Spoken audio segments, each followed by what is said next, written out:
Jangan lupa subscribe dan like-nya.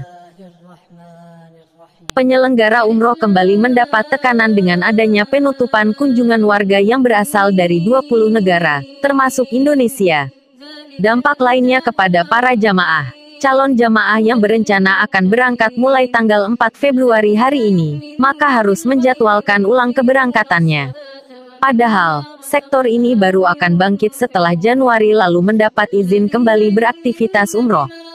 Kala itu, Arab Saudi memberikan kelonggaran khusus bagi jamaah dari satu negara, yakni hanya Indonesia. Pertengahan Januari Indonesia dapat kekhususan dalam batasan usia. Saudi memberi kelonggaran khusus bagi Indonesia, dari batasan awalnya usia 18 sampai 50 tahun. Tapi hanya Indonesia dikhususkan sampai 60 tahun. Ini kabar gembira, kata Ketua Umum Asosiasi Muslim Penyelenggara Haji dan Umrah Republik Indonesia, Ampuri, Firman M. Nur. Karena kebijakan itu, minat masyarakat untuk menjalankan ibadah umroh pun meningkat. Pasalnya, tidak sedikit masyarakat yang berniat untuk berangkat merupakan masyarakat berusia 50 tahun ke atas. Kegiatan umroh memang sempat kembali berjalan untuk pertama kalinya pada tanggal 1 November tahun 2020 silam, setelah tutup selama 8 bulan sejak akhir Februari tahun 2020. Hanya jamaah berusia 18 sampai 50 tahun yang bisa berangkat. Antusias cukup tinggi, tidak banyak, tapi cukup baik peningkatannya.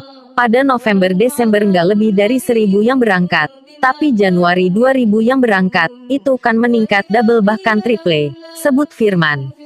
Saat ini, tidak sedikit jamaah umroh yang berada di Arab Saudi, mereka tetap bisa melakukan ibadahnya tanpa larangan dari pemerintah setempat. Begitupun dengan waktu pulang, tidak ada penundaan jadwal. Namun, bagi calon jamaah yang berencana akan berangkat mulai tanggal 4 Februari hari ini, maka harus menjadwalkan ulang keberangkatannya. Saat ditutup per tanggal 3 Februari ada hampir 600 orang ada di Tanah Suci, 589 orang. Mereka sesuai jadwal, termasuk di antaranya ada 2 pesawat hari ini landing pulang semalam dan hari ini landing. Tadi sudah landing Citylink, insya Allah kepulangan aman karena kita asosiasi berkomunikasi dengan KBRI dan KJRI di Jeddah untuk memonitor kepulangan jamaah, jelas Firman.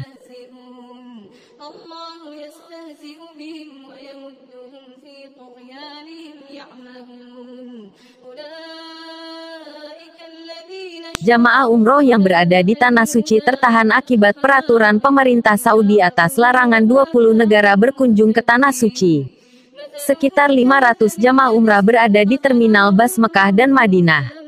Awalnya jadwal penerbangan sudah ditentukan. Tanggal 4 Januari akan kembali ke Indonesia. Namun akibat pembatasan negara Saudi jamaah umroh harus mengundurkan jadwal penerbangannya. Jamaah umrah yang akan kembali ke Indonesia pada 5 Februari menggunakan Asia Air dan Citylink Air. Dikutip dari salah satu ketua jamaah saat dimintai keterangan, insya Allah akan kita terbangkan dengan pesawat Asia Air dan Citylink, ungkapnya. Semoga tidak ada halangan, karena jamaah umrah sudah habis batas waktu kunjungan jadi kami harus